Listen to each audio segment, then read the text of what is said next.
অগ্নিকাণ্ডের উৎপত্তি কীভাবে হয়েছে সেটা তো বলতে পারবো না, আমরা তো বাইরে ছিলাম।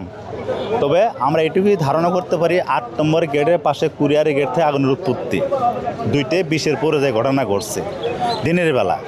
আমার প্রশ্ন, ৮ নম্বর গেটে সবসময় কিছু লোক ডিউটি করে তারা থাকে, ভিতরে রানওয়ে মালামাল লোডিং আনলোডিং করা হয়, সেখানে কিছু লোক থাকে। তো দিনের বেলায় এত বড় একটা ঘটনা ঘটে গেল, যখন প্রথম চান্সে আগুন উৎপত্তি হয়েছে তখন তারা যদি এড়ে নিয়ে যদি একটু চেষ্টা করতো বা তড়িৎ গতিতে ব্যবস্থা করতো, তাহলে এই আগুনটা এত দূর সরা যেত না। কারণ ৮ নম্বর গেট থেকে শুরু করে 1 নম্বর গেট অনেকগুলো রুম আছে, অনেকগুলো মাল আছে, এত দূর যাওয়া সম্ভব হতো না, কারণ একটাকে দুইটা রুমের ভিতরে তারা নিয়ন্ত্রণ করতে পারতো। আমার প্রশ্ন এখানে, যারা দায়িত্বে ছিল তাদের কোথায় গাফিলতি, এটা আমি সরকার বলে তদন্ত করে বাই করুন।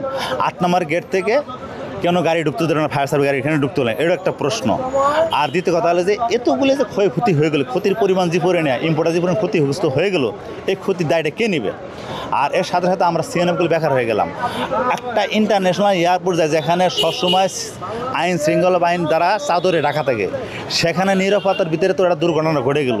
এই দুর্ঘটনার জন্য কে দায়ী সেটা সরকারকে বাই করতে হবে, এবং পরিকল্পিতভাবে যেটা হয়েছে সেটা আমরা নিজেরা বুঝে ফেলাইছি। তা নাহলে এই সামান্য একটা আগুন উৎপত্তি পুরা গোডাউন সরা যাবে, এটা আমরা বিশ্বাস করতে পারি না। অনেক দিনের বেলায় ঘটনা ঘটছে, যাতে আমি বলবো যে এটা সরকারকে সুষ্ঠুভাবে সুন্দরভাবে তদন্ত করে সঠিক যারা এই কাজটা করে তাদের আইনের আওতায় নিয়ে বিচার মোকাবিলা করে।